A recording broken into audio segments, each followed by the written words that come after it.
De l'art à présent, les membres de l'association des photographes et caméramans du Gabon se sont retrouvés cette semaine au collège Georges Mabignat.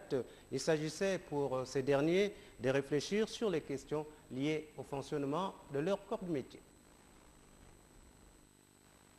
Animés par l'esprit de cohésion et de la dynamique de groupe, les membres de Gabon Images Plus ont évoqué deux points essentiels au cours de cette rencontre.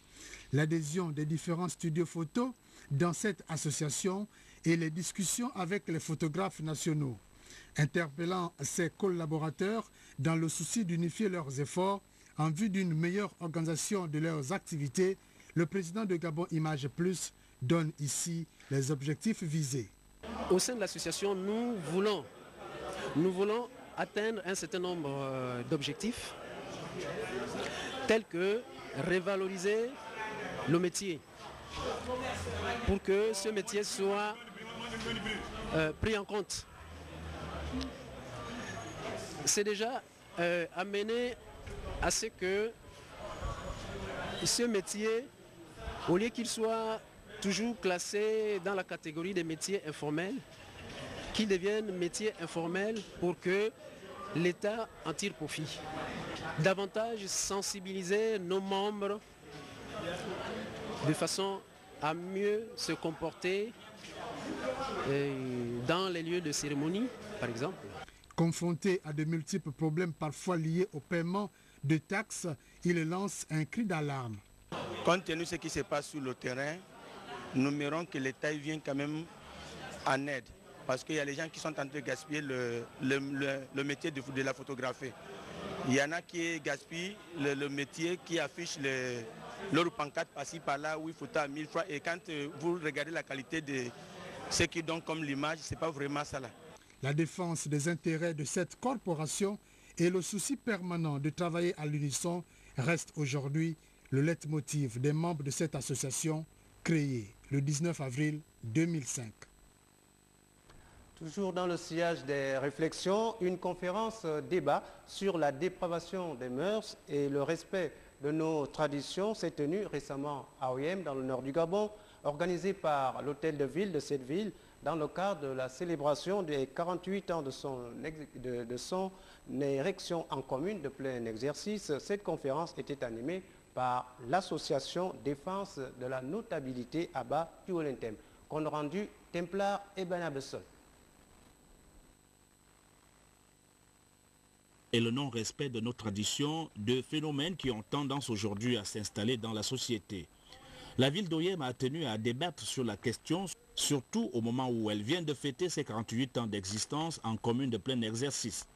La conférence débat était animée par l'association Défense de la notabilité Abba du Olentem, avec pour objectif susciter des corrections dans des comportements peu orthodoxes que véhicule parfois le monde moderne. Les échanges ont tourné notamment sur le respect de l'autorité des notables, l'importance de la maîtrise de l'arbre généalogique, mais aussi les conséquences de la mode vestimentaire des jeunes d'aujourd'hui. Nos sociétés traversent une véritable crise de valeur qui ne dit pas son nom, dont la première conséquence immédiate est la perte de vitesse de la jeunesse actuelle. Ce contraste frappant nécessite donc que l'on perfectionne cette jeunesse. Or, pour perfectionner l'homme, il ne suffit pas de lui montrer la laideur de ses défauts, il faut encore relever leur cause profonde. Donc, perfectionner l'homme consiste à le guérir et agir contre les forces qui l'abaissent. De même, lorsque l'incendie gronde, l'important n'est pas d'en analyser les causes, mais plutôt savoir comment y faire face, car il y a urgence. Le 48e anniversaire de la commune d'Oyem a offert également l'occasion à l'ADNA de réaffirmer son ambition de faire restaurer l'autorité des administratifs de l'État, un projet qui a trouvé l'accord du conseil municipal d'Oyem. L'association Défense de la notabilité a proposé, entre autres, de baptiser les rues de la commune d'Oyem des noms de ses illustres fils, à condition que le recrutement ne se fasse pas exclusivement dans l'univers politique. À note de sport, avant la fin de ce journal, Olam devient donc le sponsor officiel de notre équipe, les Panthères. Un partenariat en ce sens a été signé entre la FEGAFoot et cette société singapourienne. Voici le reportage de Frédéric Nancy Pagna. Olam, premier sponsor des Panthères du Gabon. La société singapourienne a conclu jeudi ce partenariat avec la FEGAFoot pour devenir le sponsor officiel des Panthères. Placide Gondjas, président de la Fédération gabonaise de football, remercie ce partenaire qui vient à point nommé.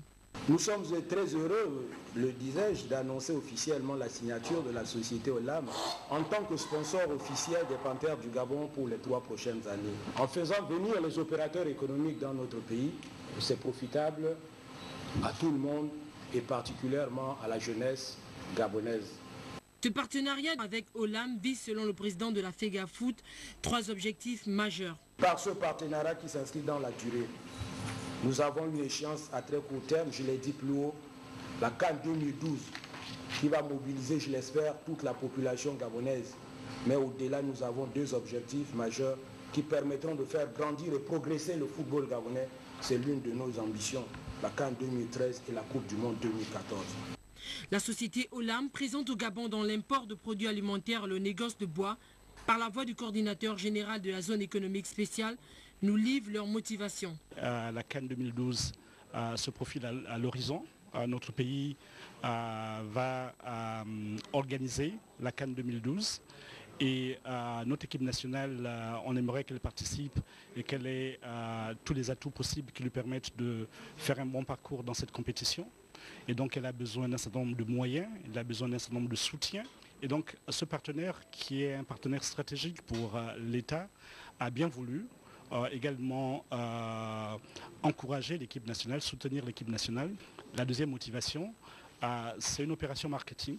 C'est permettre à ce que Olam, à travers ses succursales au niveau du Gabon, puisse attirer des investisseurs. Olam est le premier sponsor officiel des Panthères du Gabon, ce jusqu'en 2014, et espère vivement que des opérateurs économiques s'investissent pour accompagner les Panthères vers les sommets. Par ailleurs, c'est ce matin que le tournoi interservices municipaux 2011 s'est ouvert au stade Siban en présence du maire de la commune de Libreville. Le match d'ouverture a opposé la direction générale des finances et des recettes face au cabinet du maire. Score final 0 but partout. Charles Ogoula et Francis Ifunda Mambani. Les agents municipaux ont répondu présents à ce rendez-vous sportif organisé depuis quelques années déjà. L'édile de la commune de Libreville, Jean-François Toutoumeman, un grand sportif, a donné le coup d'envoi de la compétition. En match d'ouverture, la direction générale des finances et des recettes recevait le cabinet du maire.